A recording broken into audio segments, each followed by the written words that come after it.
This meeting is being recorded. Okay. So welcome Anne and Howard. And if you will just give Anne's introduction, Howard, please. Okay. Can you hear me all right? I certainly can. Okay, fine.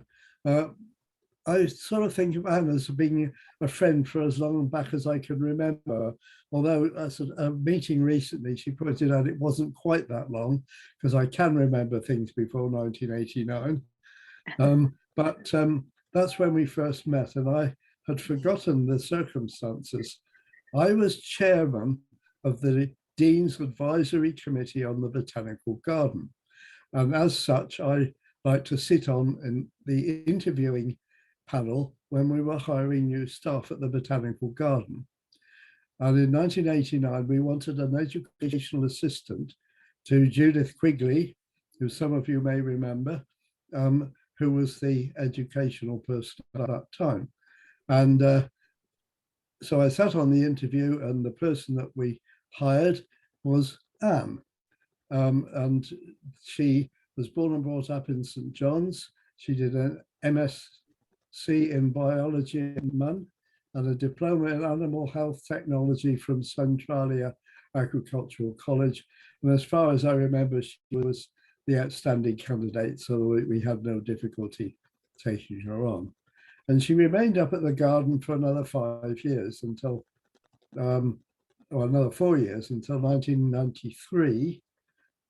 During this period, she and Judith and a number of other people put together an application to set up the local chapter of the Canadian Wildflowers Society. And as some of you will probably remember, this later became our society, which is the Newfoundland Wildflower Society. In 1993, she decided to get as far away from Newfoundland as she possibly could and still remain in Canada. And she got similar sorts of jobs, interpretation jobs, in a couple of nature parks south of Vancouver. One was called Boundary Bay Park, and the other was Richmond Nature Park. And they are pretty close to the American border over there, both of them. In 1998, excuse me, 1998, she came back to Newfoundland, and there happened to be a position going for the educational program coordinator. And I wasn't on the board anymore then, so I don't know what happened, but she was rehired at MUN, and she remained in that position then for another 19 years until 2017 when she left. Since then, well, during that period, I got to know her pretty well because I was the birdwalk coordinator, as in fact I still am. And so I get to know whoever looks after the educational program quite well. And we still meet up, but not regularly, but occasionally for a sort of catch-up chat. Since then, she's worked and volunteered at a number of local organizations running similar educational programs. These include the Girl Guides, the Becoming an Outdoors Woman program, and the Becoming an Outdoors Camping Family at Butterpot Park. And she and her family have been camping themselves at Butterpot Park for 25 years, where the pictures for this evening's talk have been taken. And anyone who's been following the Wildflowers of Newfoundland Facebook pages will have seen some of her excellent photos, realize that she's become a very good photographer, and will know that what a treat is in store for us this evening. So Anne. Well, thank you very much, Howard. And can you hear me? Am I good? Hear you. Perfect. Okay.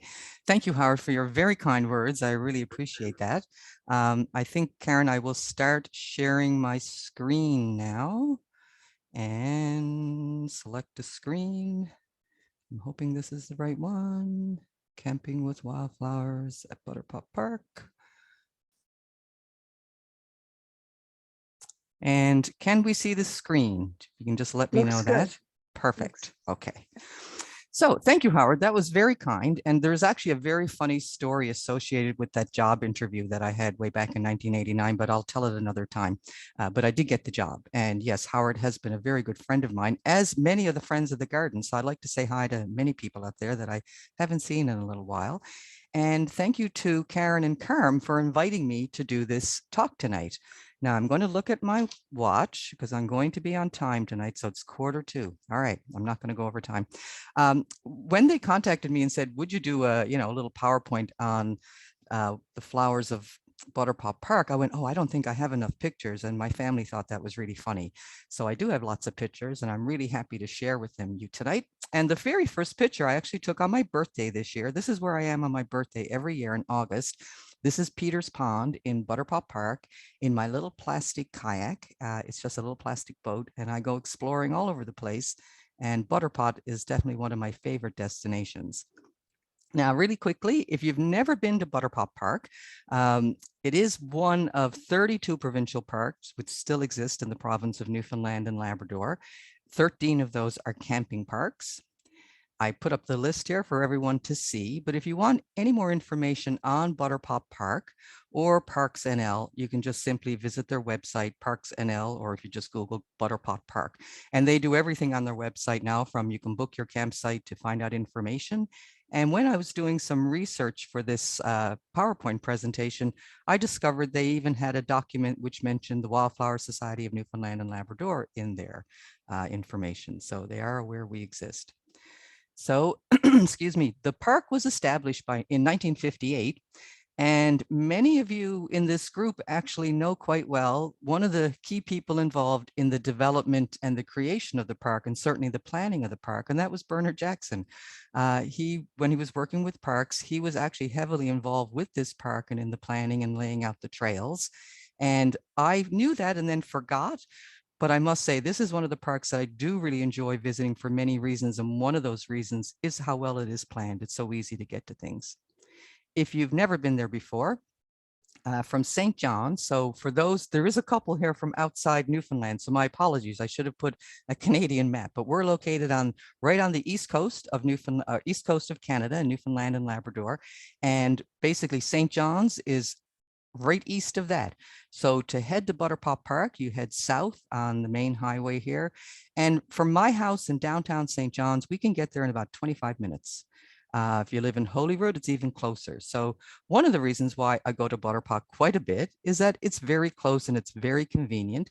And for many years as a working mom and family responsibilities, I do like to get outside often. And rather than, wait for the weekend, you can go camping here even during the week. It's not hard to get to. And Butterpot is actually 7,000 acres, mostly forest, bog, heaths, and ponds. And this shot here is actually when you first drive down into the camping area. And I'm pointing it out to you because if we were to kayak down this river right now, we would end up at Big Otter Pond. And the reason why I'm telling you that is tonight I'm going to be bringing you around to my favorite places in the park, showing you some plants. And Big Otter Pond is one of the spots that I like. So that's how you get down to Big Otter. You're going to see another site there. Excuse me. Now, boreal forest is the main vegetation type, and it is really on the Avalon Peninsula. So if you're familiar with the plants that grow around St. John's or around Holyrood, it's basically the same. But for our visitors not, the main tree species is balsam fir and black spruce. There's a lot of tamarack or larch in the park, very little white birch that I see, at least. This shot is on Peter's Pond and I'm in my little kayak and it's a sunrise. And as you can see, there's lots of pitcher plants there. And Butterpot Park is located in the northeastern Barrens subregion of the Maritime Barrens ecoregion. So what does that mean? Essentially, we have a lot of barrens, wide open spaces. And in between that, we have forested areas. And I'll get into the reasons why in a little while. But we have lots of rocks. We have lots of low-growing plants. And I like that. That's one of the things I like about Butterpot. There's lots of very interesting areas to investigate. And this is actually from an old protected areas brochure, but this does show the Maritime Barrens subregions. And Butterpot Park is located just near the bottom of the Conception Bay on the Avalon Peninsula. So we're pretty much the same subregion as all of Conception Bay. And about 10,000 years ago, the glaciers carved out. And any place really you go on the Avalon Peninsula, you see lots of erratics, lots of undulating rolling hills. And this is all due to the fact that as the ice melted, huge boulders, or as we call erratics, were deposited, and they can be seen everywhere. And by the way, most of the photos I'm taking, except obviously when I'm in my little boat, I'm taking from the trail. The trails are so well designed that you don't really have to step off to see things, especially in the wetland areas. Most of my photos were taken right on the trail side. Now, in 1889, a huge fire went through, and huge fires have gone through the Avalon Peninsula, Newfoundland. I think they started with the European settlers, and then when the railway went through, there was quite a lot of fires. And as I said, a lot of the barrens that we see here now in Newfoundland were caused by fires. They say the fire was so intense, it burned to the ground. And as you can see in these, one is on the right is Pegwood Pond Trail, on the left is Peters Pond Trail. You're actually hiking a lot of the time on bare rock. I guess that must be cheaper for trail maintenance. I'm not sure. I have heard many really weird, interesting stories about people living in the park, none of them substantiated. And in the park literature, it says no one ever lived here, but people tell tales of before and after the fire, families living there, and it ranged from people who just wanted to be isolated to people escaping from the law. Who knows? It's but you can actually hike into the park from Seal Cove from a back way. So I have a feeling, you know, the park has been used over the years for a variety of things. Very acidic soil, which of course you will find all over the Avalon, and it does support, you know, our normal ericaceous plants of the heath family plants, such as blueberry, Labrador tea, etc. And of course, with lots of wetlands and wet areas and peatlands, there's the Sarracenia purpurea, our excuse me, our official flower of Newfoundland and Labrador. And I do have to say, if you want to see a picture plant, go to Butterpot. They're everywhere. There's so many boggy, wet areas. This is like a slope bog here. If you look through, it's not a great shot, but I put it in because there's pitcher plants as far as the eye can see. And this, I'm just walking on a trail and I'm looking up. I'm actually on Peters Pond Trail. They're heading up towards the Barrens area.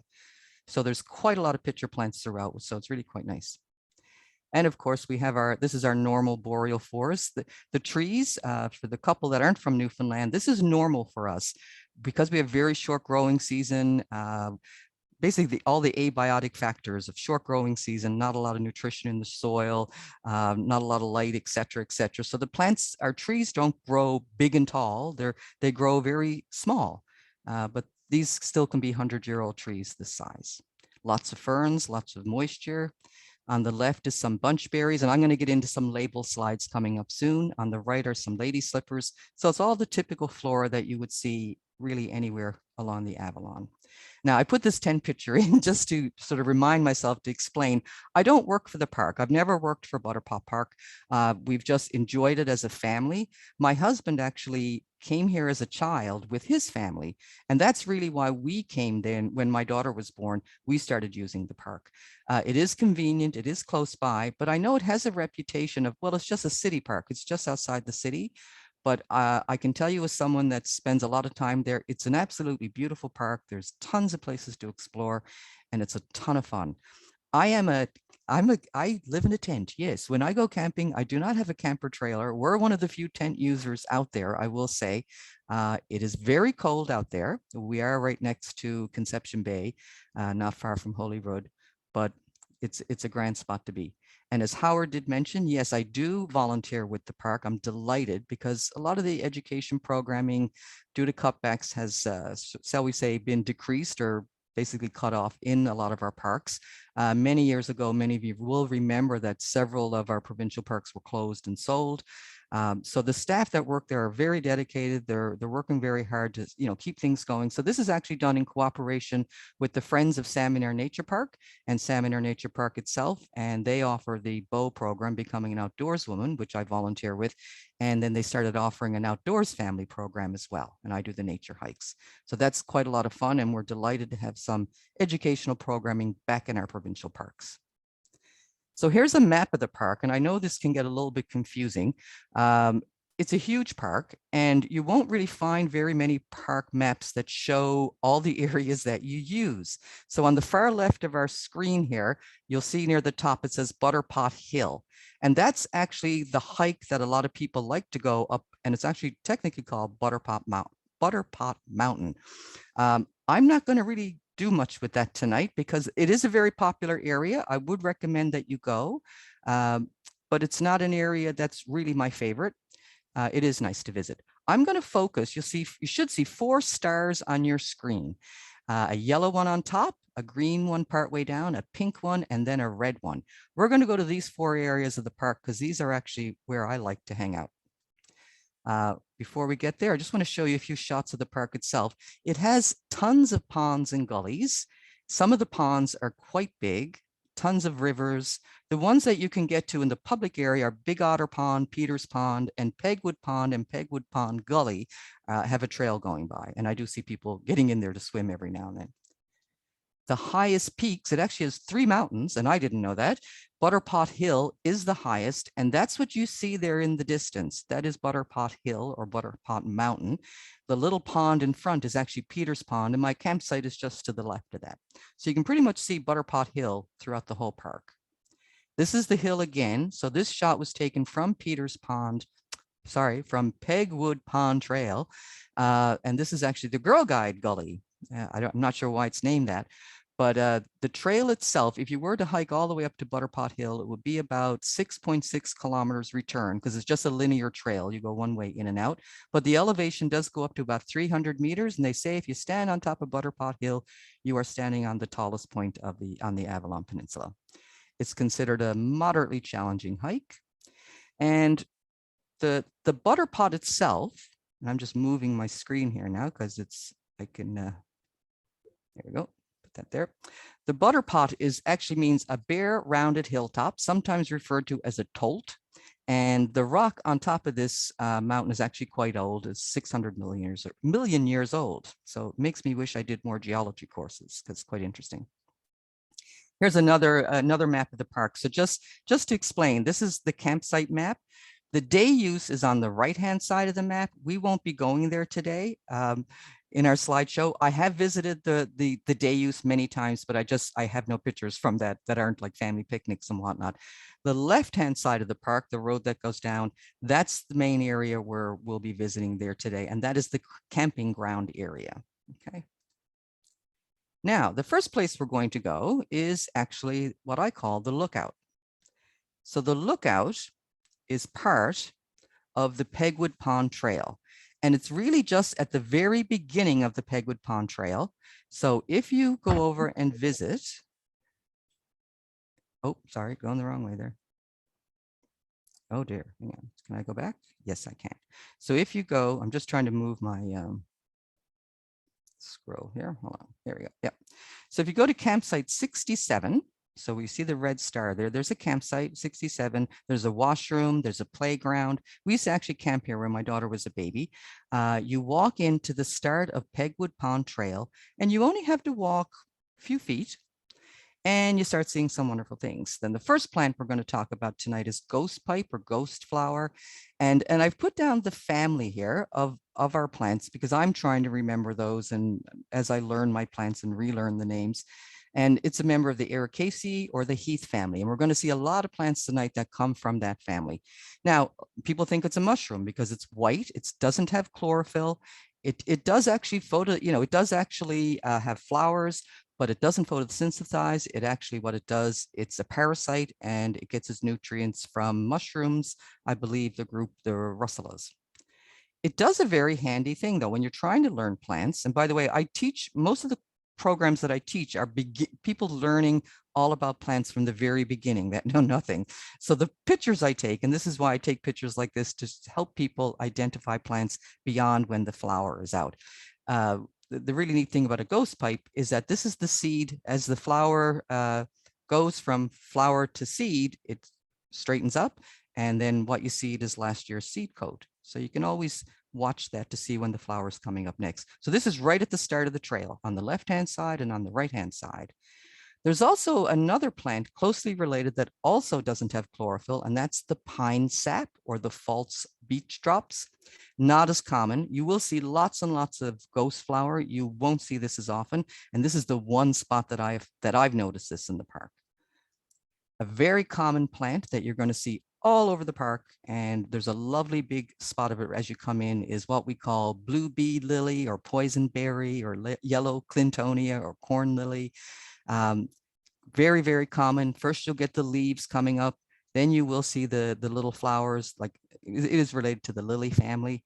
And of course, you're also going to notice there's other little flowers. We'll often see bunchberries and we'll often see Canada mayflowers growing amongst it. And I'll show you some more flowers of that. But I do love how it just seems to grow around the rocks, gardening naturally, looking very pretty. There's the berries. This left-hand picture, I like to show this in slideshows. I didn't do that. I found it like that, but it does show the seeds. People always ask, is it really poisonous? I have no idea. I don't eat it. People ask, can it be confused with blueberry? It doesn't really, the plant itself doesn't look like blueberry. The berries do look blue, but that's about it. And I do believe it's one of these things that it's poisonous in that if you eat a lot of them, you'll get sick rather than just one. But I myself don't go around nibbling things in the woods. And of course, this is the member of the honeysuckle family, the twin flower. This is a trailing evergreen shrub, and you can usually tell when this is blooming because you can smell it before you even see it. This grows low to the ground. It grows all over this trail, and it starts as you start going up the hill, you stop seeing the twin flower. And I'm showing a picture of the leaves on the right because there's many plants that people get mixed up with.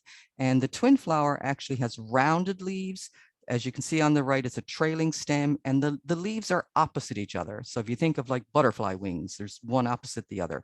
So that's an easy way to help you identify the twin flower versus all the other little confusing, like this one. So this is snowberry. I call it capillaire. It is also an evergreen trailing shrub, but the leaves are not opposite, they're alternate, and they're also not rounded.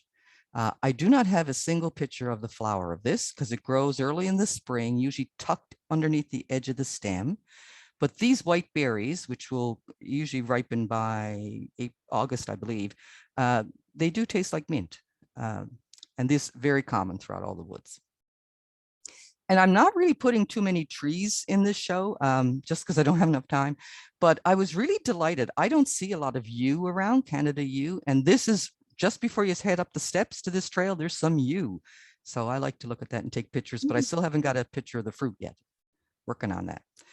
And another lovely part of this trail is you look up, these are our tall, spindly growing trees. There's a lot of tall trees because right next to this cliff, it's actually quite sheltered. So the trees have gotten tall. But when you look down on the ground and look in the trees, there's tons and tons and tons of lichens. Being along the coast, you get a lot of fog, a lot of rain. Like this year on my birthday, that picture on August 13th in town, we were in a heat wave here, 30 kilometers away. And in Butterpot, it was freezing cold, foggy, cold, rainy, and I actually quite liked it because I've been so hot all week. So here we do get tons and tons of lichens, so it's great for that. So the hardest part of the trail are these steps, but they're nice steps. They're very wide, and once you can see the top from there. So, and as you walk up the steps, if you're tired, and whether you are or not, I do recommend you stop because there's tons of things to see as you go up these steps, including, again, we have more twin flowers growing along. There's my husband sitting up on top of the rocky area. And of course, one of the really neat things that I like to see is if you looked at, and that's a rhodora on the right-hand side, Rhododendron canadense. If I was to see a rhodora growing in a much more sheltered area, it would be a very different looking plant. And I'm going to show that in a little while. So one of the things I love about the barrens is everything just looks so delicate and just looks very pretty. So that's my husband, Jack, sitting there. And the lookout is called the lookout because most people come up, they look around and then they leave again. We're one of the few people that go up and hang out for a little bit because there's tons of things to see. The picture on the right, that's actually Peter's Pond, and our campsite would be just at the end of that pond there. So you do have a really nice view. And there's a view of the Butterpot Hill or Butterpot Mountain. We notice people actually go up there at night and camp and whatnot. I've never done that myself, but we often come up on the lookout and just sit here and watch the sunset because it's just such a beautiful view. And in the daytime, you can look for moose trotting around, and you can see right out Conception Bay. But when you look down, there's lots of cool things growing, including, again, lots of lichens and things that I don't know the names of. I'll be honest, tons of plants here. I go, ooh, I don't know what you are. So I'm trying to learn some more plants and, again, post them on Facebook to get people to help me identify them. And this is probably my favorite sheep laurel. I don't really like sheep laurel that much. I know it's a native plant, but it can seem a bit invasive in that, you know, especially some parts of like Signal Hill and whatnot, you walk and all you can see is sheep laurel as far as the eye can see. This is very delicate, growing just on the hillside as you go up. Lovely. And of course, you can always tell sheep laurel versus bog laurel. A few little tricks. One is that with sheep laurel, the leaves will be terminal. So you'll have leaves on top, then you'll have your flower cluster. It's usually a more robust looking plant, but sometimes it can be, as in this case, it can be much smaller. With bog laurel, and I will be showing pictures of that later, the flower cluster is much smaller, but the flower cluster is terminal. So there's no leaves above it. And here's more sort of standard looking sheep laurel. The one on the left is actually growing further off the trail, but the one on the right, you can see the crowberry and whatnot is growing quite low to the ground. And I guess this must be my favorite tree, the larch tree. I take lots of pictures of larch tree. This is up on top of the lookout. It's one of those neat larch trees that it's growing up, but there's also branches that are growing along the ground. You can see some sheep laurel growing at the base of it. It's a cool tree. And this is not the same tree, but I did want to show a photo of the cones, how they appear. And to me, they're quite pretty. And of course, larch or tamarack, and it's not juniper. It has needles, it has cones, but it's deciduous. So it drops its needles every year, turns very yellow, very pretty. And then come in the springtime, the new needles, when they come up, are really soft, and it's quite nice to touch. Now, when you look at the lookout, there are some plants growing, but there's a lot of rock. But when you really look down close to the rock, and this is as the sun is setting, you see all these creases and crevices in the rocks, and they're full of plants, which is really cool. Here we see some cranberry, and I think we see some three-tooth cinquefoil. And if you've never seen, not cranberry, sorry, partridgeberry. If you've never seen partridgeberry, then I recommend you go to this lookout because there's partridgeberry everywhere. It's the most partridgeberry I've ever seen, grows all over the top. And of course, sorry, that was the flowers, the little bell-shaped flowers. Again, it's a member of the Ericaceae family. It's a vaccinium, so it's related to the blueberries. The flowers are very similar. The berries, of course, are red. Here it is growing in amongst the crowberry and the lichens. This is my one and only picture of an alpine bilberry, and this was also growing up there, and I don't have a picture of the flowers. So that's on my list of got to go get that. I don't know why. It's a beautiful little plant. Here it's looking very sparse, but I've seen it growing on less exposed barrens, and it's actually quite pretty. Here we have the common blueberry or the low bush blueberry. These flowers are looking a little more pink. Often they look creamier, but here they're quite red, and the leaves are just starting to turn red. And this is a deciduous shrub. So this will lose its leaves every year. And now we're getting that beautiful red color on the barrens. That's absolutely fantastic. Mm. And the flower on the left, I took this picture on these barrens quite a long time ago, many years ago. But I like it because it looks like some bug or something either crawled into the flower or crawled out of the flower, but the flowers also are a little whiter. And I don't want to give the impression that blueberry flowers are as pink as in the last picture, but they're usually creamy. The berries here on the right, also growing up there, they're not ripe yet. They're pinkish. They should turn blue before you eat them. And I'm showing this picture here. This is a blueberry, but when I posted the picture on Facebook, and when I say Facebook, I mean the Wildflowers of Newfoundland Facebook site. I'm not a huge fan of Facebook generally, but I do love this site. To me, it's the most interactive way to learn and to help others learn about plants. And I know for me, it's where if I'm not sure what something is, that's the first place I'm going to post it. I generally put a suggestion what I think it is, and then I don't know if that's because people are nice or they just can't stand see the wrong name up there, but generally someone will come in and say, no, no, no, that's not the name, and help you learn about the plant. In this case, Sue Meadas, who we all know Sue, she had seen the photo and said, I wonder, she said, this may be, you know, the dwarf blueberry. You need to go back and look. And I said, oh yeah, I can do that easy. I know exactly where it is.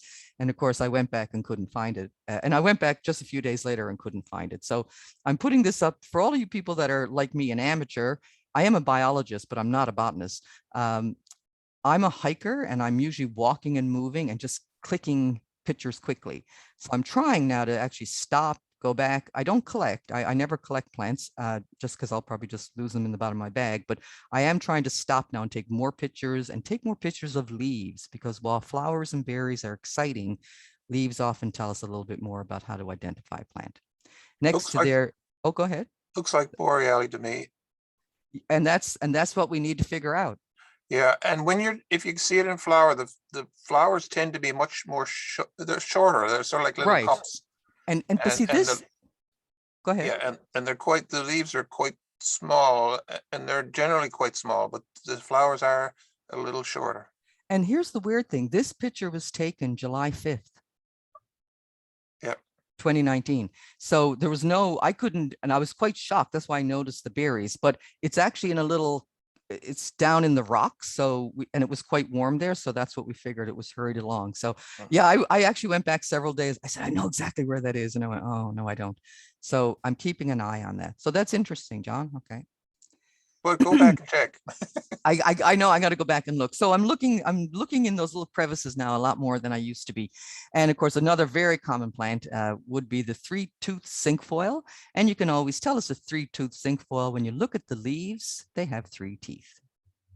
And it's not a great picture of the flower, but I kind of liked how all the stamens were sticking up there.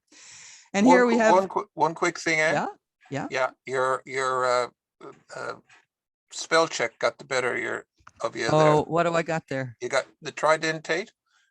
It always tries to make the end an E instead of an A. Oh, and now, and I cut and paste all my names from Sue and Bill's website for Newfoundland Labrador, but it got me. Did it? Look The at that. spell checks get you every time. Thank you. I will correct that. Well, I'm actually waiting to see if I got like a species misidentified here today. So I'll take the E on the end. Thank you though. That's good.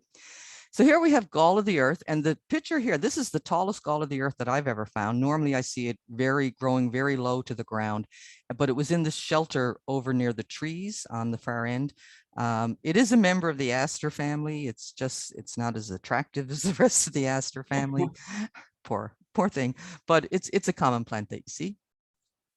Now this picture of Rhodora, it's not my favorite picture, but I like to use it when I'm teaching introductory Newfoundland plants, and I'm using it here tonight because it really does emphasize, as much as we love wildflowers and like to see wildflowers, you really have to look at the rest of the plant to be able to identify the plant, because it changes throughout the season. And here in the case of Rhodora, we see the brown things there are last year's seed pods that have opened up. This plant, you'll start to get your flowers usually as you start to see the leaves come out. So sometimes you'll actually see a plant that seems to be in flower without the leaves, and then the leaves will come out. And depending on where it's growing, it can look quite different. So the picture on the left is not from Butterpot Park. This is actually from one of the East Coast trails, but I like to use it in PowerPoints because it shows there's all these rhododendrons growing right next to each other, and look at the variation in the color. Some are quite pale and some are quite dark. The rhododendron here on the right was taken in Butterpot Park, but not high up on those barrens, down in a more sheltered area. And there you can see the flower looks quite full. So there is quite a lot of variability in how the flower looks. I mean, if you go in and count, stamens and all, that's all the same, but just from the appearance. And for many beginners, that's what they're looking at, is the appearance. Later on in the season, once you get the seeds forming, and this is another benefit when you're camping in an area that gets lots of fog and mist, it's kind of cold and damp, but you get great pictures early in the morning.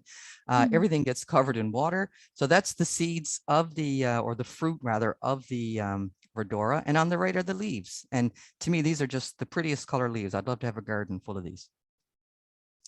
Now, there's not that much Labrador tea up in this particular spot, but there is Labrador tea all over the park. So I just wanted to put it with the rest of its, family members. We have another rhododendron, another member of the Ericaceae, and Labrador tea, of course, very common Newfoundland plant.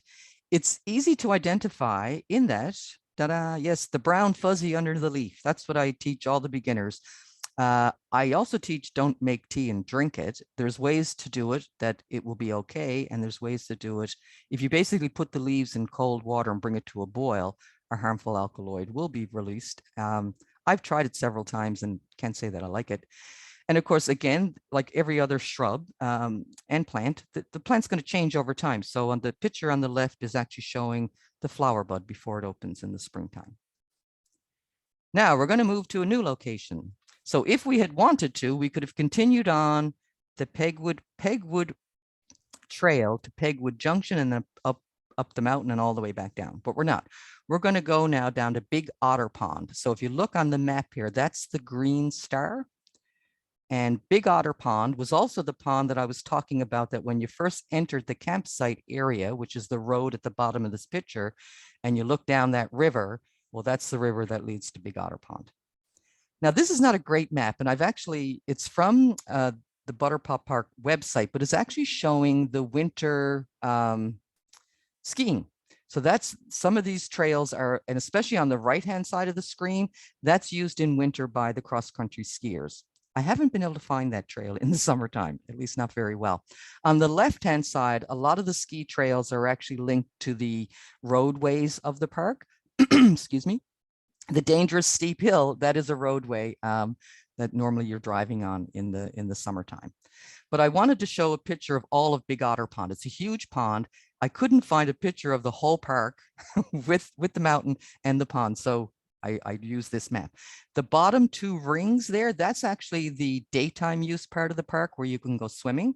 And again, it's beautiful over there. It's quite nice. So if you don't want to go camping and just want to spend the day, that's the place that you go. We're actually going to be going where that green star is right there. And that's the public beach area where you go swimming. Now, this doesn't look like a beach, does it? This is actually just outside the washroom, which is by the public beach area and the group campground. And I had a group of Girl Guides out there camping several years ago. It was June. It was the normal weather. Every night it was freezing cold, but in the daytime, actually, it wasn't the normal weather. It got very hot. And of course, I was assigned to do the wildflower badge with the children. It was so hot, I didn't want to do a wildflower badge. I wanted to go down to the pond. So as it happened, while I was standing outside the washroom, just near this beach area, waiting for the kids to come out, I looked down to the ditch and there we found all kinds of plants growing just on the side of the road behind someone's car. There you can see the Clintoni on your left. We have lady slippers there in the middle. There's cornus, there's wild lily of the valley, all kinds of stuff. We got the wildflower badge done in about 5 minutes, and then we headed down to the pond. And I didn't have my camera with me that day at all because I was taking care of children. So I had to borrow one of the guide's cameras to take that last picture. And the picture on your right, there's a little girl guide standing on a rock, because as I looked at her saying, don't get in the water, we had to wait for the lifeguard, don't get in the water.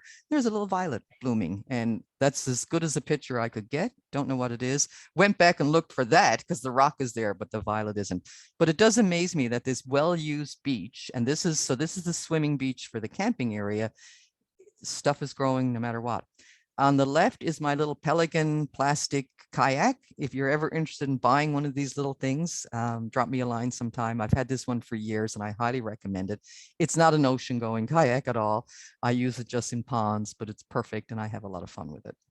So all the pictures, and by the way, when I'm in my little kayak, any pictures that I'm taking, it's generally with my cell phone, or I have a little Canon Sure Shot that my daughter didn't want anymore. All the other pictures normally I'm taking with a real camera. And this is a shot actually from my kayak where I've paddled out. That's the beach. I'm looking back at the beach and I've gone fairly far into Big Otter Pond. Big Otter Pond is huge. You can spend a couple of hours canoeing or kayaking around there, but it's also has gigantic boulders in the middle of it. I've actually hit my boat in the middle of the pond on a rock. So there's rocks everywhere in this park. But it's quite a beautiful pond, and Big Otter Pond. So if you look right, we're going to be heading up there soon. Left will continue on up and you eventually will make your way up to the daytime campground. But the shores, I like to explore these shores. There's lots of very wet areas, lots of really sandy areas. And when I do the bow program with camping families, this is actually where I take the kids to explore. And just so you can, there's a beach area to swim with lots of people, but you just got to walk a little bit further away and see all kinds of stuff. And of course, one of the more common plants that you see all over the park and all over Newfoundland is the meadowsweet. There's ants in my meadowsweet. I think ants are taking over the world. Ants seem to be in every picture that I take, and I don't remember that growing up. Normally, if this was a beginner botany course, I would show the spirea throughout the seasons because it is a very lovely plant that you can see even in the springtime. Last year's plant, what it looked like, you see the dried seed heads, kind of woody, and then of course you get the new growth. I didn't do it this time. Instead, I'm showing a mason wasp, which was on the flower. Now, we were talking the other night about workshops and courses that it'd be nice to do with the Wildflower Society. And I have to say, one of the areas or one of the things that I have trouble with is the asters and all those, yeah, all those things. So I have to comment, when I was doing this presentation, I actually did go to Facebook because one of the summers that we had a seasonal site, every weekend I would post wildflower pictures, and because I had family members down in the States that like to see them. And of course, anything that I got wrong would be corrected by the members of the Wildflower Society and whatnot. So I've noticed when I went back to look at these pictures in Facebook to see what I would put in this PowerPoint, this one, for example, might have been flat top, tall flat top white aster. Thank you, Todd, for the identification, or thank you, Howard, or thank you, Sue. So but I did learn the names of them, and I am trying to remember those. So thank you to all the people that do get on the site and help you identify your plant. These are all growing, by the way. All the pictures you're going to see here now, see the rocks? They're actually going like right along the beach where people swim and lay down, and they seem pretty tough and hardy. On the left, you have a New York aster. On the right, we have the low rough aster. And this is an aster, you can see ID tips. So I had taken some pictures of purple stemmed aster. I wasn't sure what I had. And someone, I think Sue, gave me several tips to help me learn to identify it. So when I get these tips, I actually make a note of them. And so, for example, now for the purple stem aster, it has dark reddish purple hairy stems, and it does. You can even see those in the picture. Basal leaves are rounded, and it likes to grow in moist places, sessile leaves, which clasp the stem somewhat. So I've actually gotten a little bit better at identifying purple stemmed asters. And the hoverfly was actually identified by Todd, because I thought it was a bee, but evidently it's a hairy hoverfly. So it's all good, according to Todd. And of course, the other group of plants that I really have a tough time is the goldenrods. I remember years ago, I just seemed to call everything that wasn't a bog goldenrod or a landsleeve, I call it Canada goldenrod. Now I don't seem to be able to do that anymore. So there on the left is a rough stem goldenrod. Bog goldenrod is usually pretty easy. And again, all these plants are growing, like the bog goldenrod was a little bit more over to the wet area, but the rough leaf was, rough stem rather, was growing all over the place. And this is the only goldenrod that I thought I knew the name, because I call this landsleeve goldenrod, but when I looked it up, that's no longer being called landsleeve goldenrod. And of course, they've changed the genus, but it does look like a lance or a sword. It's the easiest goldenrod I find to identify. And of course, working at the botanical garden, it was growing in the flower beds. And all the goldenrods and asters are fabulous for bees and butterflies and the other pollinators. And that's really what draws me to go over and look at them. I'll be honest, sometimes I go, I don't want to take a picture of that because I don't know which one it is. And it's just too much trouble to figure it out.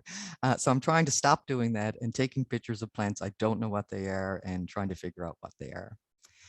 And the St. John's wort family, common St. John's wort, this is growing very low to the ground, right down at the beach. Like, I don't know how this thing has survived. There's a little blow up of the flowers, and also the rough cinquefoil, also growing right on the beach, people walking over it, but seems to be doing okay. When you walk away from the beach a little bit and approach the wet boggy area, of course, then you get your thalictrum or tall meadow rue. And I just love the little flowers on this. They're kind of like a little spiky thing.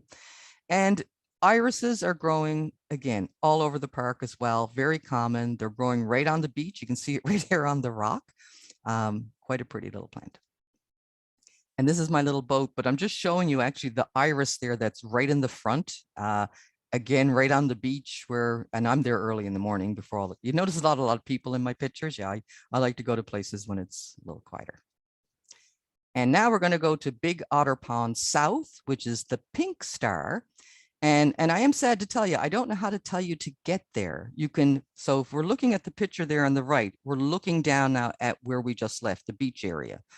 But to get to this, my husband is actually the one who showed me how to get here. And the Pink Star, when you're walking down this main road, this is sort of the road you can drive up and down in the park. And I'll go bring to the other map. When you come down from the campsites, sorry, go back. When you come down from the campsite, you will actually, campsites 35 to 36, which are in the loop. When you stop by those campsites, go over to the other side of the road, and there's an old trail that my husband remembers from his childhood, and we use it all the time, but you can't actually see the start of the trail.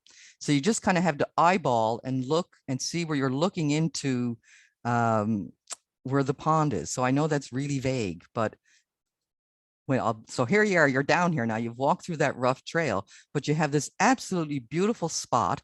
To your right would be the river leading you back up to that road. There's a huge marshy wet area. So here we have some bullhead lilies growing throughout all over. And this is something I don't get to see very often, the seed head. I do a lot of kayaking or paddling on Long Pond, and I find the muskrat, I think, eat all the bullhead lilies there. So this one actually went to seed, which I don't get to see that often. And there we also have some water lobelia growing as well. And you'll see a sort of a rocky path. I don't know if this is natural or put there, but you walk all the way across that, and then there's another little rocky area, and there's just tons of different kinds of plants growing. You can paddle in there as well. I don't, because there's lots of shorebirds, and in the springtime, I don't actually come down here that much because the shorebirds get really upset and yell at me. So I don't like to go down there and bother them. Usually later in the summer, we like to come down here around supper time. It's very peaceful, very quiet. Very beautiful. There's my husband hanging out there. So if we look down that way, that's again the beach area where you swim, and lots of cool things happening here. And this is where I will go to get a picture of spotted Joe pieweed. This grows commonly in this area, but I'm sad to say I don't actually have a picture of the flowers all open. So I got to go back and get that. And this guy has a skipper butterfly and a moth nectaring on it. It's quite busy there. And I'm going to show all my orchids here now. I don't think I've actually taken all these photos in this spot, but as I said earlier, one of the really neat things about this park is that I don't have to step off a trail to get a photo. So there's lots of areas that along the trails, you'll come upon a wetland area and there will the orchids be. And even along the campsites and behind our campsites, I've found quite a few orchids. So here we have the club spur orchid. On the left, we have the right fringed orchid. So I get the orchids a little mixed up, but to me, the white fringed orchid is the more rounded, shorter one, whereas the tall white bog orchid is tall, and it is taller. And there you can see a little club spur behind it. This is my only photo that I have of a bee actually on an orchid. And it flew away before I could get a chance to watch and see what it was going to do. And the hooded ladies tresses, you don't have to go to a bog to see these in Butterpot Park. They grow everywhere. They grow where you can see they've done like where they've made the campsites, and you see little mounds of soil that now have grass growing on them. Well, where you see the cow vetch and the daisies and the hawkweeds, there's the hooded ladies tresses growing right along with them, all over the park. Not as common, and these are in the boggy areas, of course, the Arethusa, and then, of course, the rose begonia. And this is the best picture I have of a horned bladderwort. This is not the orchid family. This is a bladderwort family. I just can't seem to get a good picture of that at all. It just, that's the best one I have, yeah. But that will also be, you'll see that growing around the orchids as well. And it's quite bright to see and quite visible. So now we're back to a map of the full park. So we went to their lookout, which is red. We went to Peter's Pond, we went to Big Otter Pond, which is green, and we went down to the place which you probably will never be able to find. We'll probably have to do a wildflower walk out there, and I'll show you where that little path is. But now we're going to head up north to the Yellow Star. And this really represents an area that we camped for the last 10 years. We've been camping in the loop that's up in that area because we discovered Peters Pond, and we discovered you can camp next to Peters Pond.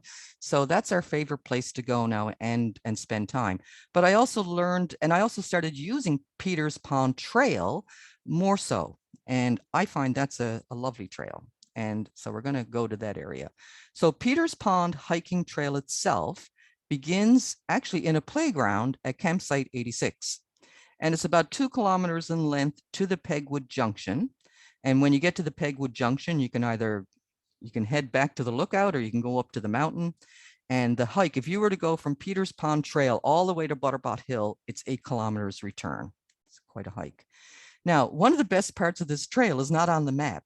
So if you're looking at the entrance to the trail and you're in the playground, instead of going down that first, turn right. And I don't have a picture of it. Before you head there, there's a little trail that wanders through a bog and comes out by the campgrounds. It's not on any map. I discovered it because I just found it one day, and it has a lovely boardwalk with tons of orchids and you name it growing there. And it's probably like my favorite little place to go. I couldn't find any pictures of the actual boardwalk for this presentation. So if you go on this is a lovely trail, but make sure you get the first little part of the trail, which is not on the map. And of course, Peters Pond is also a pond I like to paddle in and camp next to. So first we're actually going to go into the pond and then we're going to go onto the trail. Lots of beautiful plants growing alongside. Anything you're seeing now, like this is taken with my little non-camera camera, but it was really neat because it really looked red from the pond. And when I paddled over to it, I realized it was leatherleaf. And I'd never seen leatherleaf look that way because, of course, last year's leaves are going to look more reddish. And as they turn green or they grow new green leaves, I'm not quite sure, but where it's an evergreen, I hadn't really noticed leatherleaf to look that red. And of course, it's just flowering. Here's some close-ups of it now a little later taken with my real camera. On the right is the flower, on the left is the fruit, and there's the fruit later on with the leaves changing, going back to that red again. This is another photo taken from my boat, and this, of course, is the bog rosemary. And what attracted me, why I paddled over to look, is I noticed all the little white things on the rock, and of course, that's the flowers falling off. So again, the flowers on the right, and to me, rosemary, it looks like rosemary. Feel the leaves are quite rough, and there's the fruit on the left. Oh, I'm going the wrong way here. Keep going. Okay, we're good. And here's Peters Pond again. Now, I told you before I like larch trees. So this is probably my favorite larch tree of all time.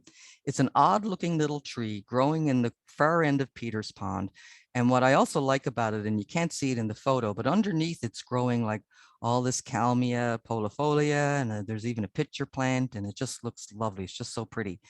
And I can't get out of my boat here, where it's just a plastic kayak. You got to get out where it's sandy or at least fairly level. Otherwise you'll break it.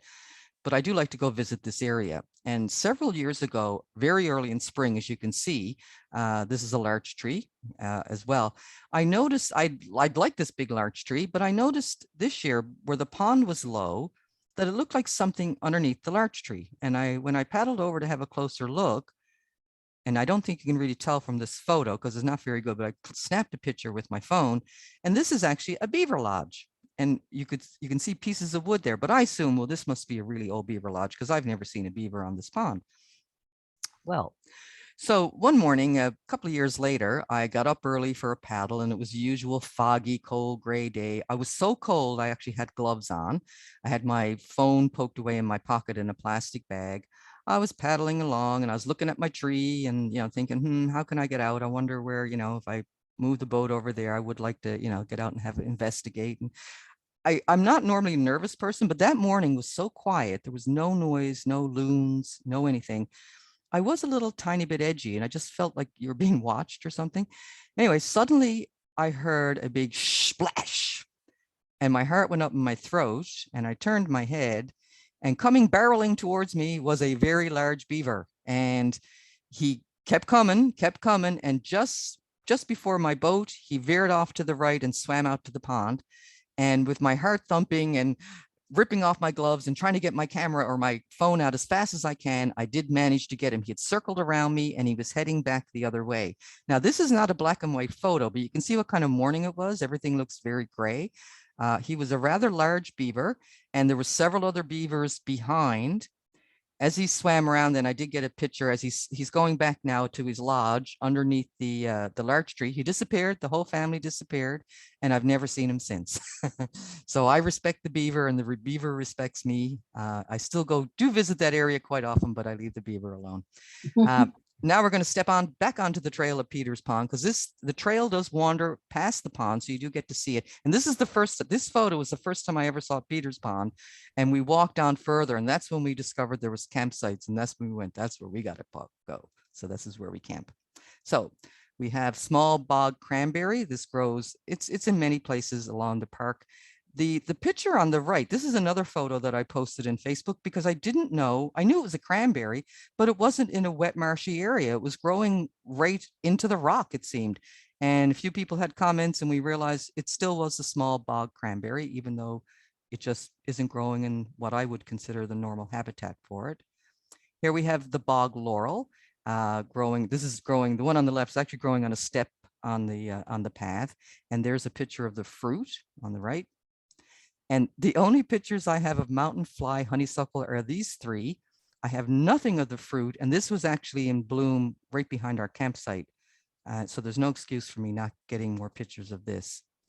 Very common shrub throughout, of course, all of Newfoundland, or at least the Avalon, is the purple chokeberry. It's a member of the rose family. Depending on where you see this growing, high up on the barrens, it'll be teeny tiny. In more sheltered areas, it'll be much bigger. There's the flower buds on the left. I think they're kind of pretty. And there's the fruit on the right. And still in the wet areas here, we have the 3-leaf fall Solomon seals. And I think many of you are familiar with a close relative, the Myanthemum canadense, the Canada Mayflower. You can see it's almost a very similar plant. And this you will see growing in a wet area. And of course, we have our bake apple, which Newfoundlanders call bake apple. The rest of the world calls cloudberry. Here's the flower. There's many places to see this in the park. And again, I didn't step off the trail to get these photos right off the boardwalk. Bake apple is very easy to spot. It's big leaves. And of course, these aren't quite ripe yet. I was quite impressed that they were all still there. No one was picking them. And of course, the pitcher plant, the floral emblem for Newfoundland and Labrador. There you see a chokeberry, by the way, on the right-hand side of that flower there, just poking up in the bog. And again, this is more pitcher plants there on your left, as far as the eye can see. And the little round leaf sundew. I don't have any good pictures of the flower, but it does get a little white flower that's very hard to photograph. And this is a viola species. It's a little white viola that was growing behind our campsite, just at the foot of Peter's Pond. I'm not sure which one it is. I've looked up, there's several that I find a little confusing. So I'm going to have to ask somebody who knows more than me about that, but very sweet little thing. Again, lots of marshy areas, wet areas. I love exploring these areas. You never know, you see a moose, lots of ferns. And I only have one fern in this whole slideshow. My apologies, because I had too many slides as it is, but there's your cinnamon fern. Tons of those growing throughout the park. This is a nice shot. The park, the Peters Pond Trail actually does go up on the barrens as well. So you do get a nice view. You get lots of erratic boulders, as well as down into the woods. If you've never seen a bunchberry, I would recommend you go to this park as well, because there's bunchberries everywhere. Cornus canadensis has many, many, many common names. It blooms throughout the entire park, and it seems to bloom throughout the entire summer too.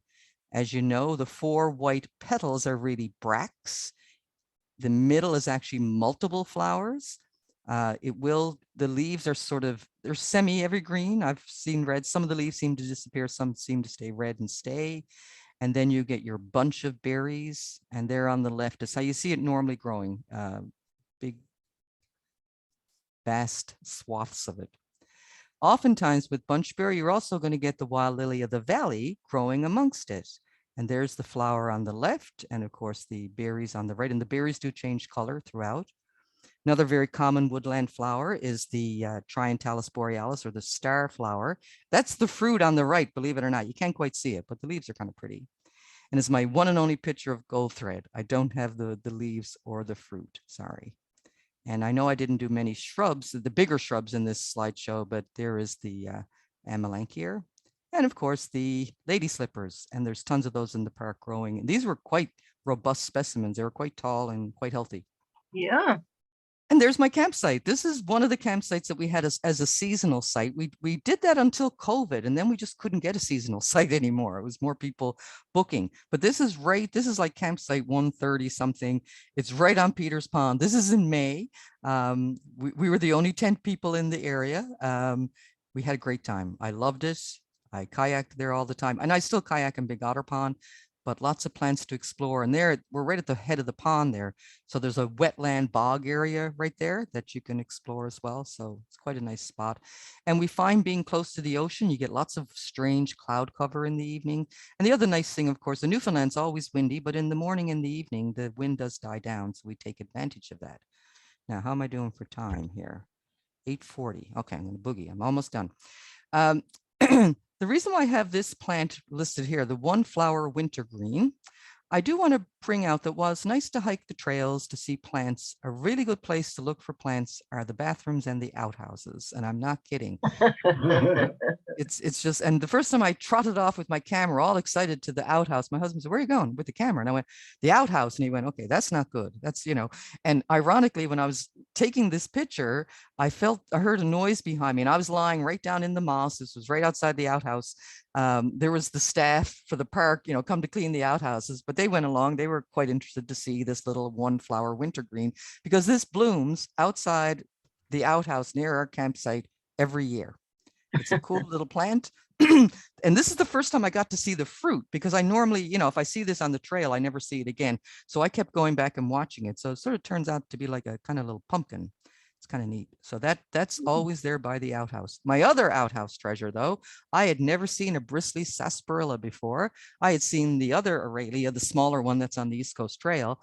And this outhouse is another part of the park. But I saw this thing. I said, well, it looks like sarsaparilla, but I didn't know what it was. Took several pictures, posted it on the Facebook site for Wildflowers of Newfoundland. And of course, everybody chimed in and told me what it was. And it's quite a huge, big, robust specimen. And I thought that was pretty cool. And the other reason why you want to go visit the washrooms, the restroom stations, so they're bigger, they're heated and all that. But where they did construction to build those many years ago, now they've grown up with tons and tons of wildflowers, and many of them, the weedy things that aren't native, but are great for pollinators. So this place is just buzzing. It's not a great shot, but especially we check these areas out because there's tons of bees and butterflies in these areas. This lovely little thing, Pearly Everlasting, to me looks like a dried flower. It's a native plant, but you do see it growing in disturbed areas and growing with the more weedy types of plants. I think it's the coolest thing in the world. I love it. And there's a Milbert's tortoiseshell butterfly sunning on it. And again, I love the weedy plants because they do attract the pollinators, which interests me. Here's yarrow.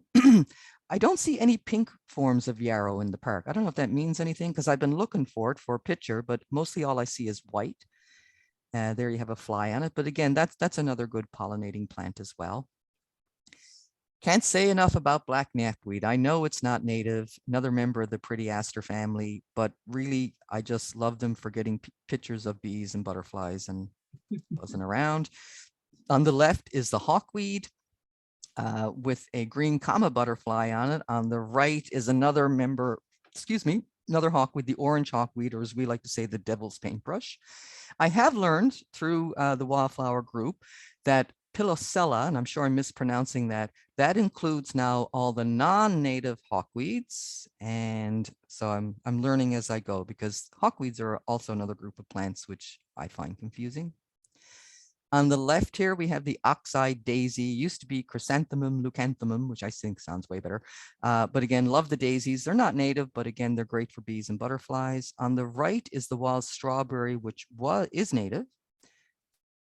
And this here, I have no excuse for not knowing what blackberry this is. I know they're hard to identify, but this was in our campsite and I took a million pictures of it, but I wasn't into taking pictures of leaves then. So I was taking pictures of the flowers, definitely took lots of pictures of the berries. I will tell you the berries were delicious. We ate them because, well, it was our seasonal site.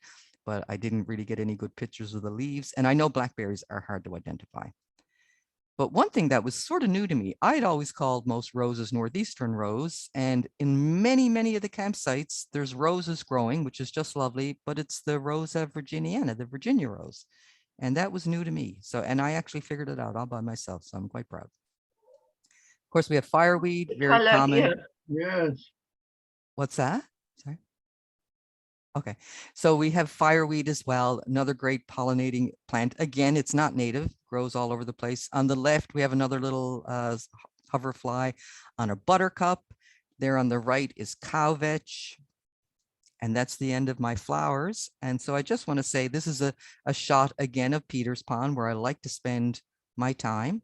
I hope you did enjoy your time here with me this evening. There's my tree again in the sunrise or sunset. I'm not quite sure. I didn't mention you can go fishing in the provincial parks, which is something we like to do. And of course, there's a view from our campsite in the evening and our campsite in the evening. Good night and thank you. So I would, and we didn't get held up on bandwidth, so I'm very relieved.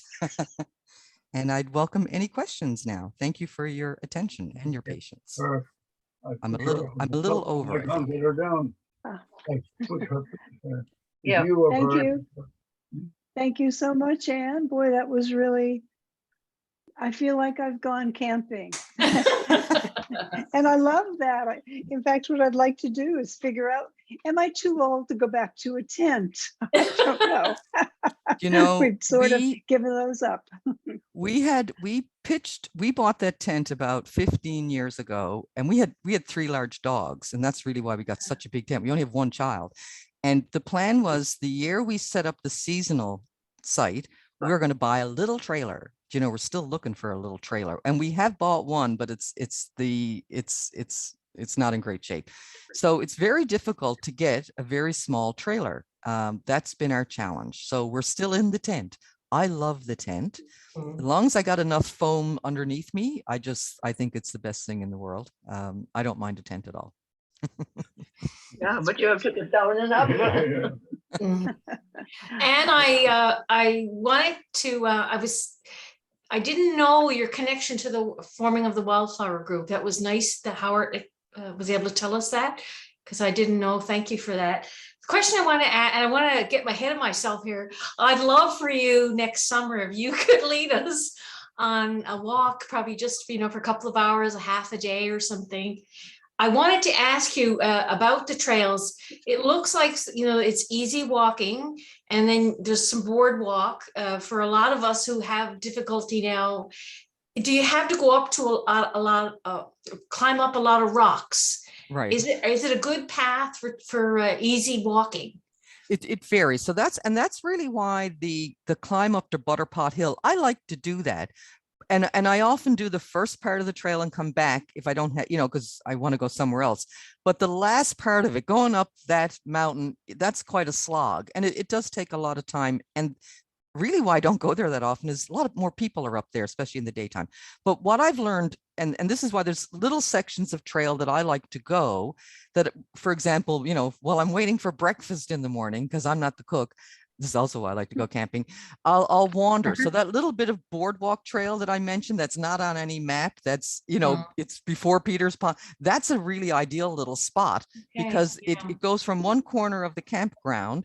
And I literally found it by accident. I went, and you go down, and there's this beautiful boardwalk with all kinds of things growing, and then you wander up, and then you end up in this playground to hook up with the rest of the trail. That to me is ideal. And most of Peter's Pond Trail is great. Near the end, you do go up on the barrens. And if you look at the map, you can see that. So what I do, if I'm I just do the bottom part of the trail and turn around and come back. And that's, that's nice. What I do when I'm doing public programming, I actually, I want to bring them to the little Peters Pond Bog, but that's too far to bring them. So I've been bringing them down to Big Otter Pond, because we usually meet by the washrooms there in the group campsite. And there's a little tiny trail that's, again, not on a map, that I found that leads down into Big Otter Pond. So you can see many of the plants growing down there, and there's, you know, orchids and whatnot there. And then we walk along the pond edge. So it's very level, it's very flat, it's very beautiful, but there's still lots of plants growing. So there's still lots of Okay. things you can see there. If So not, that's good. that would be that would be the Yes. easiest mobility one, right? Yeah. The shot of the Big Otter Pond South, where you showed the rocks going out, that spot looks absolutely gorgeous and interesting. It's so beautiful. And Yeah. it's funny that my husband, I mean, he had been there as a kid and hadn't been there for many years. And actually I skied out there as a teenager, and I don't remember where anything was. And one of the first times we went there, and our daughter was really young, we were going along that main road, and he said, "There's a trail here." And I went, "Yeah, no, there's not." And he found it. And for years there was a road sign near it, like probably kilometers or something. And so we could always find it. We said, okay, it's near the road sign. The road sign is gone now. So sometimes I'm there for a little bit going, where's the trail? Where's the trail? And it's hard to get down it. Like you sort of, because all the trees are across it. But once you get to the spot, it's absolutely beautiful and so peaceful. And of course, I like it because there's nobody else there but us. When we had dogs, we wouldn't bring them down in the spring, mostly because they get too wet and cold, but also birds would be breeding. But later in the summer, after my birthday, we would bring them down there because they could run around and they wouldn't be, you know, there's nowhere they could get hit by a car or run away. So it became really, we call it the dog pond, actually is what we call it. But it became one of our favorite places to go. And it's just a lovely, peaceful spot. I have kayaked in there. Since I got my little kayak, I have kayaked into there. And I did once in the spring, trying to sneak in for whatever that shorebird is that doesn't want me. And I actually was like, not even paddling. I was just trying to like the wind to blow me in there. And as soon as I got within 50 feet, beep, beep, beep, beep, beep, and the bird just went, you know, so I was, okay, I'm leaving, whatever. I don't want to stress you out, but it's, for the birders, yeah, I don't know. It could be something interesting. I don't know my birds very well. So, and that kind of, I don't want to upset the birds. So I'm like, all right, I'm leaving here now. But it's a very beautiful, it's probably my favorite spot in the park, actually. Well, we'll have to try it next summer for sure. And I'll show Thank you. everybody where it is. Yeah. Yes. And you mentioned specifically earlier on in the talk that you like YEW, but you don't find it very often. And it seems that that's because moose absolutely love to eat it. Is that, And or is it, I always thought, because I just didn't notice it, no, you know, like, no, the moose love to eat it. And if you want to find it, the best place to look is places that you're not likely to have moose. Now, I suppose a campground might be a good place because maybe they'd be scared away, but you know, like if you get a place where it's sort of big rocky lumpy bits or something that a moose wouldn't want to walk through or something, you know, someplace that's a little bit unmoose friendly, that's the place you should look for. and this spot is because it's right, you know, and I know you couldn't really see from the pictures, but where that was actually growing was right at the base of the cliff of the, Yep. so the steps go up, but the cliff is actually Yeah, quite steep. But that's the And, sort of that's place where that was growing. Yeah, that's the sort of place, you know, moose sort of, I'm not going in there. That's the place to look. And actually we do notice we don't see the moose in the summer, but behind the campsites that we've used near Peters Pond, we've seen lots of old moose dropping. So they do come in the winter time. Yeah, and I hang think out that's there, the problem. Yeah, but Yeah. you just go places that they don't probably want to go. where they don't want to go. Yeah. And sometimes little islands, if there's a little island and the water is all full of rocks and stuff, they wouldn't want to actually wade through the bouldery rocks. That's, you know, like little places that they're not likely to go. And that's my daughter actually gave me a kayak bag for my birthday this year. And again, I don't take that little plastic boat out. It's not like, it doesn't have a keel or rudder. It's not a real boat. It's a plastic little I have thing. one. Yeah, But they're great. They're wonderful for, especially for yeah. shallow water, right? And she gave me a kayak bag, and it's a waterproof one. So now I'm going to start bringing my camera, because all this, and even Peters Pond has a big island in the middle, and I have pulled up to it and gotten out, but you know, with a little cell phone, I can't get pictures of anything there. It's not worth it. So I am going to next year be bringing my real camera out with me to get some pictures. And there's lots of places to get out, you know, and explore. So it's quite nice for that. Yeah. Lovely. And that's I'm was a wonderful presentation. Thank you so much. Yes. Thank you very much. I have to ask you, it was so much foggy area. Excuse my voice is gone. foggy area and cold and damp sometimes. I know it was Yeah. hot this year. Were there many flies? No. No. And that, see, kind of as a biologist, that kind of makes me sad, because even on the hot Mm. days, there's never any flies. I was born in St. John's. I remember flies when we went out swimming and whatnot.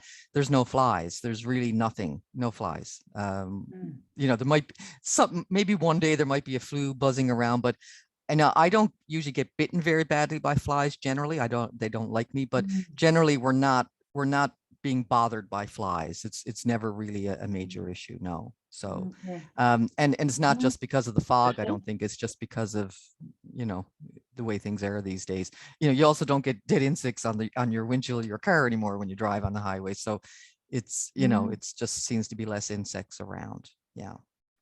But it is quite chilly and cold out there. May is quite cold. That's when we kind of don't like being in a tent. And there's been a few times. The beauty is you're only 20 minutes out of town. So there was the odd night that we went, okay, no, we got to go home. We're just too cold and we'll come up in the morning. But generally we stick it out. During COVID, they kept the park open until into October. And that was wonderful. And we actually did that bow program late. And because really in Newfoundland, September and October is sometimes our best months. Especially for camping, Yeah, this year was. Yeah. Yeah. We could ask if anyone else has a comment or question. You feel free to unmute yourself, because we wouldn't hear you until you do that. And you can open up your video too if you want to. Yeah, we can see you. We'd love to see people. And we camped there many, many years ago when the kids were small, but we found getting back, we use a tent, but we found it was always booked. It was hard to get a campsite. It is. And that's the beauty of the seasonal site, because it can rain every weekend in Newfoundland, right? We liked it because then, and I could take days in the week. So I go with the weather. What you will find, because you do your bookings online, and since COVID, we haven't been able to get our seasonal site because more people are using it. So the trick my daughter taught me, because she and her fiance go camping all the time there too, is that a lot of times if the weather forecast is looking bad, this is my cat coming to join me here. Hello, there's Bear. If the weather is, here he goes, he's rubbing the screen, he's saying hi. If the weather is not good, a lot of people will cancel their reservations, and you kind of get in that way then. And you can actually, we've actually driven up there, and I'll just say, is there anything available? And they'll go, yeah, and you'll get a site. So it's, you do, for like long weekends and things, you got to book well in advance. But for what we often try to do is just take a few days in the middle of the week, and there's nobody in the park. It's empty during the week. The weekends it's rocking and rolling, and then weekdays it's very quiet. And even the seasonal people, their trailers are left up, but they're gone to work for the day. So That's right. one of my favorite times when we had our seasonal site was to go up during the week, and you had the place to yourself. Yeah. Thanks. This is Paul and Diane from New Hampshire. We were very impressed, brought us back to Newfoundland, and it was a very good program. Thank you. Thank you very Thank much. you. Yeah, it's great to see you. I was trying to talk fairly fast so I wouldn't be too long, Yeah, because I you- put way too many pictures in my PowerPoint, but No, you've done a wonderful job, and every picture was beautiful. thank I, you. I love your comments about being sure to take pictures of the leaves and stems too, because oftentimes I'm just getting the flowers. Yeah. I am. It's a And big when you're help. hiking, like sometimes you're trying to make, I need to be back by 4. So I'm really boogieing, but I'm really trying to stop and take some decent pictures so that you can actually have a good look and identify it. Because I'm trying to teach, when I'm teaching children or adults about, learning about plants, I'll bring in things like I usually talk about balsam fir versus spruce, evergreen versus deciduous, because, people are kind of surprised that plants with leaves are evergreens or larches, deciduous, that type of a thing. But I realized the things I've been teaching them, I'm not following my own advice. So I'm going to try to start doing that. And yes. Yeah. Thank you. That was a lovely talk. Thank you so Really much, great. Helen. I appreciate that. Thank you, Helen. Thank you. And it was most enjoyable and very educational. Well, I'm glad you enjoyed, because I wasn't really thinking educational. I was kind of thinking like we're just going to go camping and have some nice scenery, and there's Well, some fun maybe, plans. maybe educational, informative, There and you go. where we haven't been walking a lot, I've forgotten the names of a lot of the flowers, and Yeah. it really helped. Well, and I have to say thank you for asking me to do this, because I realize I take pictures, I'll post a couple on Facebook, and then they're gone. And there's many pictures that I haven't looked at since 2017, 2018. And I found one of my, drives that you store photos on. And there's tons of photos on that are really nice. And there's tons of plant photos that I don't know what they are. And I went, wow, so that's what I'm going to do this winter is I had a ton of fun looking through pictures, but now I'm going to have even more fun looking through things that I've taken photo, from years ago that I just never go back and look at. So I'm going to try to do that and maybe even send a picture into John from this year for the slideshow. Good, good, good. Good. Great. Well, I'd like to thank everybody for coming, and I'll just mention too that now we're going to put a link up on the website for this video of this evening. So if you'd like to watch it again, you can do that. I think I would like to. Yes. And we have on that same website, you'll see its video presentations, most every one of them from last year as well. So you can watch them again. We had some very good ones.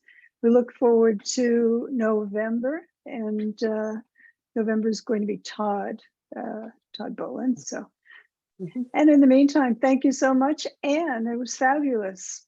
Thank you for listening. It I really was, Anne. appreciate It was fabulous. Thank you. Thank you, Anne. Yeah, lovely. You, Anne. Bye, It's nice to everyone. see you guys. So we'll say good night, everybody. Good night. Good night, everybody. Thank you, Thanks, Howard. Karen. Thanks, Karen. Take care. Bye. Close.